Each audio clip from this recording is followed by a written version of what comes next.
बिहार में एक बड़ा राजनीतिक आंदोलन शुरू हो रहा है। जी हाँ, अब तक आपने ईवीएम के खिलाफ प्रोटेस्ट देखा था, अब सीधे चुनाव आयोग के खिलाफ प्रोटेस्ट हो रहा है। सोचिए, पिछले 10 साल से 15 साल से लगातार लोग डिमांड कर रहे हैं कि ईवीएम के खिलाफ, ईवीएम ठीक नहीं है। ईवीएम का मुद्दा जब आगे बढ़ा, उसके बाद अब और दूसरे मुद्दे सामने खड़े हो गए हैं। सोचिए, चुनाव आयोग की पूरी विश्वसनीयता साख बट्टा जो है वो साख में लगा है। सवर्ण समाज के ज्ञानेश कुमार, इससे पहले वाले भी सवर्ण समाज के थे, और अब तो बाकायदा कई पूर्व चुनाव आयोग के प्रमुखों ने कहा है कि जो चुनाव आयोग का रवैया है वो ठीक नहीं है। तो क्या चुनाव आयोग केंद्र सरकार के दबाव में काम कर रही है? क्या चुनाव आयोग सत्ता पक्ष के साथ है? इस देश के तमाम विपक्षी दल कह चुके हैं कि हमें वोटर ईवीएम से चुनाव नहीं कराना। अखिलेश यादव ने संसद में कहा कि हमारी सरकार आएगी तो हम ईवीएम हटाएंगे। राहुल गांधी ने भी कहा है कि हमारी सरकार आएगी तो हम ईवीएम हटाएंगे। लेकिन अब नया खेल शुरू हो गया। यूपी में सबसे पहले अखिलेश यादव ने आरोप लगाया था कि जाति विशेष और धर्म विशेष के वोट काटे गए। उसके बाद चुनाव आयोग ने कहा कि सब निराधार है। बाद में उन्होंने सबूत पेश किए, कोई कार्रवाई नहीं हुई। अब तो सब कुछ सामने है। महाराष्ट्र में लगभग 39 लाख वोट बढ़ाए गए, हरियाणा में 30 लाख वोट बढ़े, दिल्ली में वोट बढ़ाए गए। देवेंद्र फडणवीस जो महाराष्ट्र के मुख्यमंत्री हैं, उनके विधानसभा में 4000 ऐसे वोटर थे जिनके नाम, एड्रेस ही पता नहीं था। और वहीं बिहार में तमाम विपक्षी दल कह रहे हैं कि यहां हजारों नहीं करोड़ों लोग के नाम काटे जाएंगे और करोड़ों लोग के नए नाम जोड़े जाएंगे। लेकिन मैं आपको बता दूं कि बिहार में राजनीतिक रूप से लोग सचेत हैं। यहाँ के बूथ पर कोई जाके बोगस वोटिंग नहीं कर सकता है। यहाँ आरजेडी कैडर बेस्ड पार्टी है, उसके हर बूथ पर कार्यकर्ता होते हैं और हर बूथ पर लोग एक दूसरे को जानते हैं और वो दिन भर बूथ पर रहते हैं। तो बिहार में बड़ा मुश्किल है। ये हो सकता है कि मान लीजिए जो बीजेपी समर्थित, जो उनके जो समर्थन वाले बूथ हैं, वहां पर वो बेईमानी कर सकते हैं। लेकिन ये एक शंका तो पैदा हो ही गया है। जिस तेजी से चुनाव आयोग ने अपने नियम बदले, पहले वोटर लिस्ट जारी कर दिया गया, उसके बाद उन्होंने कहा कि आप हमें डॉक्यूमेंट्स दीजिए। सोचिए, 30 लाख जाति प्रमाण पत्र बनाने के लिए एप्लीकेशन पड़ा हुआ है बिहार में। उसमें डोमिसाइल जिसको बोलते हैं, उसमें आवासीय प्रमाण पत्र, उसमें से आप समझिए कि बहुसंख्यक जो लोग हैं वो आधार कार्ड के आधार पर बन रहा है आवासीय प्रमाण पत्र, लेकिन वो आधार कार्ड माने नहीं है, ड्राइविंग लाइसेंस माने नहीं है। वो कह रहे हैं कि 87 से पहले जो लोग जन्म हुए हैं उनके माता या पिता का बर्थ सर्टिफिकेट चाहिए अस्पताल वाला, 87 के बाद वाले का भी बर्थ सर्टिफिकेट चाहिए, और 2003 के बाद माता पिता और खुद का बर्थ सर्टिफिकेट चाहिए। इस तरह के नियम लगाए गए। फिर बाद में कहा गया कि नहीं, और सोचिए एडहॉक बेसिस पे बीएलओ भर्ती कर दिया गया है ठेके पर।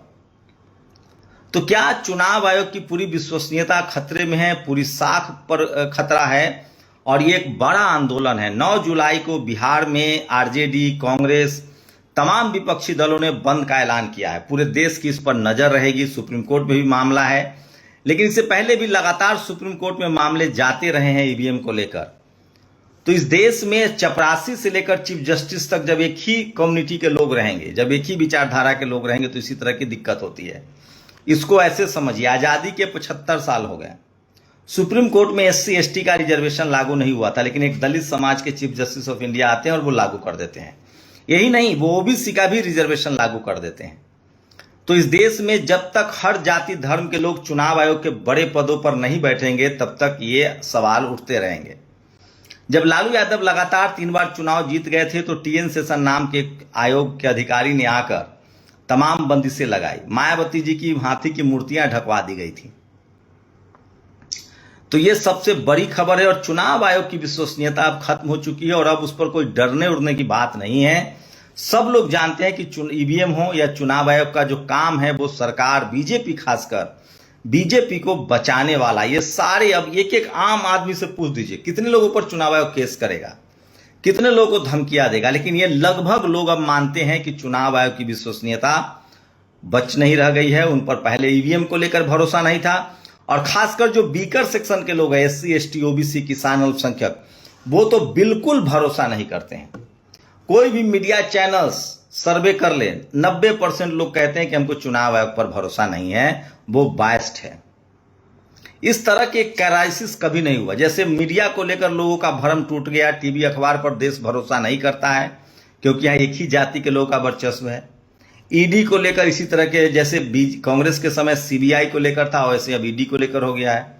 और उससे भी खतरनाक, समझिए, उससे भी खतरनाक है कि चुनाव आयोग की विश्वसनीयता भी खतरे में है। तो ये सबसे बड़ी खबर है। कल किस तरह का मैसिव प्रोटेस्ट होता है, और अगर जनता सड़कों पर आती है तो इसका मतलब साफ है कि चुनाव आयोग की विश्वसनीयता जो है वो खत्म हो चुकी है और अब लोग शायद ही उस पर भरोसा करते हैं। तो सबसे बड़ी खबर है, आज दिन भर ये खबर चल रही है कि कल जो बिहार में बिहार बंद है उसका लोगों को कितना समर्थन मिलता है, और इस समर्थन से ही साबित हो जाएगा कि बिहार चुनाव में क्या होगा। लेकिन यह बात तो तय है कि सबसे ज्यादा पिछड़े, अति पिछड़े, दलित, महादलित और अल्पसंख्यकों के वोट कटने की संभावना है।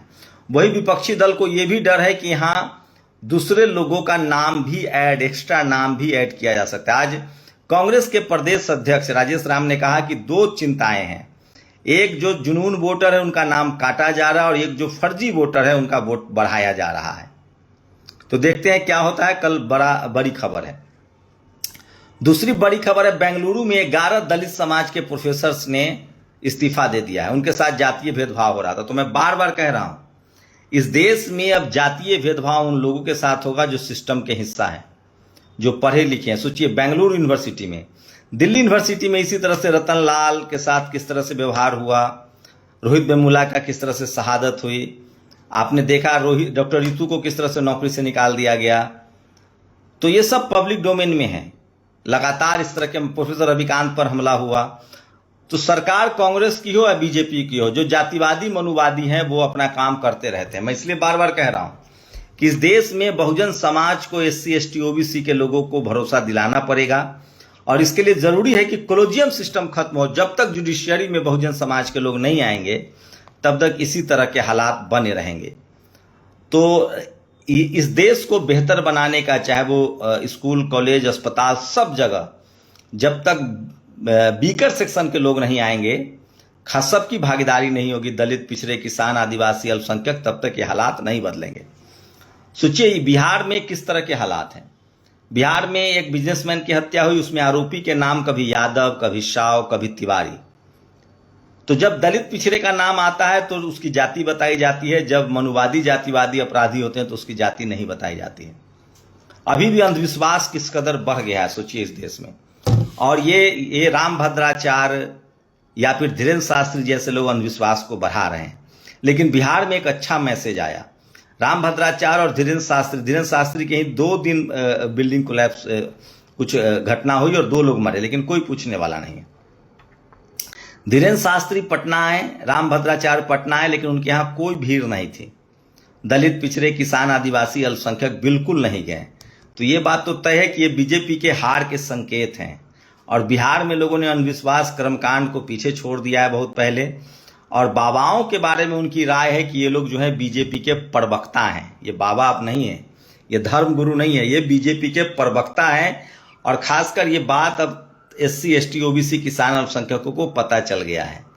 और इससे ये हो रहा है कि लोग, इस देश के जो मूल निवासी हैं, वो धम्म की तरफ, बुद्ध की तरफ बढ़ रहे हैं।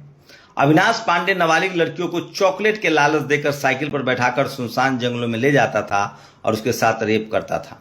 यूपी के बहराइच से एक खतरनाक खबर आई है, और 30 लाख फाइलें बची हुई है डोमिसाइल की, सोचिए। और बेंगलुरु यूनिवर्सिटी में जातिवाद का नंगा नाच, जातिगत भेदभाव से तंग आकर 10 दलित गेस्ट फैकल्टी ने इस्तीफा दे दिया है। ये शिक्षक वर्षों से पढ़ा रहे थे लेकिन नियुक्तियों में दरकिनार। सोचिए इस देश में जब दलित, पिछड़े, किसान, आदिवासी, अल्पसंख्यक पढ़े लिखे नहीं थे तब तक सरकारी नौकरियां थी। जैसे ही सरकारी नौकरियां आई, इन लोगों ने नौकरी को ही, जैसे ही पढ़े लिखे बहुजन समाज के लोग आए, इन लोगों ने नौकरियों को ही प्राइवेटाइज कर दिया। तो ये तमाम बड़ी खबरें हैं जो सोशल मीडिया पर वायरल है। और ये धीरेन्द्र शास्त्री कह रहा है कि हम हिंदू राष्ट्र बनाना चाहते हैं। दरअसल ये हिंदू गांव बना के दिखाएं। ये हिंदू राष्ट्र नहीं बनाना चाहते, ये दरअसल दलित, पिछड़ों का अधिकार छीन रहे हैं। ये ब्राह्मण राष्ट्र बनाना चाहते हैं। जिस जाति के हैं उस जाति का वर्चस्व चाहते हैं। नहीं तो हिंदू यादव का बाल नहीं मुड़ा जाता। हर मंदिर में दलित, पिछड़े, आदिवासी, हिंदू भी पुजारी होते और ट्रस्टी होते। तो बीते एक सप्ताह में धीरेन्द्र शास्त्री के आश्रम में 2 दुर्घटनाएं हो चुकी है। ये दूसरे के भाग बताते हैं। 2 मौतें हो चुकी हैं। ये शख्स जो फकीर था अब 500 करोड़ का मालिक है और अब अस्पताल के बिजनेस में जा रहा है, सोचिए। तो ये तमाम बड़ी खबरें हैं जो सोशल मीडिया पर वायरल है और सोशल मीडिया ही सच्चा मीडिया है। तो आज की सबसे बड़ी खबर है संपूर्ण बिहार बंद। कल बिहार बंद से चुनाव आयोग की पूरी साख है, उसमें बट्टा लग रहा है। यूपी में एक बुरी खबर है और मुकेश यादव नाम के एक आरोप है कि उसने एससी समुदाय के 80 वर्षीय बुजुर्ग प्रधान शंभू दयाल वाल्मीकि जी की निर्मम हत्या कर दी। आरोपी का नाम मुकेश यादव। इसको सख्त से सख्त सजा हो जानी चाहिए और ये बचना नहीं चाहिए। और नासिर और जुनैद मर्डर के आरोपी गौ रक्षक लोकेश सिंगला ने ट्रेन से नीचे लेटकर आत्महत्या कर दी। अगर आप गलत करेंगे तो आपका पाप जो है वो पीछा नहीं छोड़ेगा। और बेंगलुरु में जातिगत भेदभाव से प्रताड़ित 10 दलित प्रोफेसर ने नौकरी से रिजाइन कर दिया है। तो ये सबसे बड़ी खबर है जो सोशल मीडिया पर वायरल है। और यूपी के मुजफ्फरनगर में कांवड़ियों ने श्री सिद्ध बाबा बालकनाथ देव मिलन वैष्णव ढाबे पर तोड़फोड़ की कि खाने में प्याज था, लेकिन किसी पर कोई कार्रवाई नहीं की गई। सबको समझा बुझा कर रख दिया गया। अंबेडकर नगर में सीएमओ के बंद पड़े घर में 22 लाख रुपए नाम मिले, ब्रह्म नारायण तिवारी, सोचिए। तो इस तरह की तमाम बड़ी खबरें हैं जो सोशल मीडिया पर वायरल है। और सोशल मीडिया ही सच्चा मीडिया है, सोशल मीडिया ही बहुजन मीडिया है। और हमारा सपना भगवा ये हिंद बनाने का है। भारत हिंदू राष्ट्र होगा तो पहला राज्य बिहार होगा। सोचिए ये शख्स किस तरह से लगातार लोगों को नफरत बोता है। और महाराष्ट्र में बीजेपी की सत्ता है, वहां भाषा के नाम पर दूसरे प्रदेश के लोगों को बेइज्जत किया जा रहा है, चाहे वो गुजराती हो, चाहे हिंदी हो, चाहे पहले तमिल लोगों को बेइज्जत किया गया, फिर गुजराती, अब हिंदी वालों को। ये निशिकांत दुबे कह रहे हैं कि हम पटक पटक कर मारेंगे राज ठाकरे बिहार आए तो, जबकि इनकी सरकार है। तो हिंदी पट्टी में लोग समझ रहे हैं गुजरात में भी इस तरह से ह्यूमिलिएट किया गया था, महाराष्ट्र में भी ह्यूमिलिएट किया गया था। बीजेपी को इसका बिहार में बड़ा नुकसान हो सकता है। ये सबसे बड़ी खबर है। तो ये तमाम बड़ी खबर है जो सोशल मीडिया पर वायरल है। लेकिन सबसे बड़ी खबर है कल देश की राजनीति बदल जाएगी। जिस तरह से विपक्षी दलों ने बंद का ऐलान किया, अगर जनता सड़कों पर आ गई तो समझ लीजिए बीजेपी का ऐसे ही बिस्तर साफ निपटारा हो जाएगा। नीतीश कुमार का जो किया धरा है 15 साल का, 19 साल का लगभग, उस पर भी पानी फिर रहा है। सबको पता है कि नीतीश कुमार अब मानसिक रूप से बहुत स्वस्थ नहीं है। और क्या बीजेपी जानबूझकर उनको आगे रखकर बिहार पर कब्जा करने के लिए तमाम वो तिक्रम लगा रही है।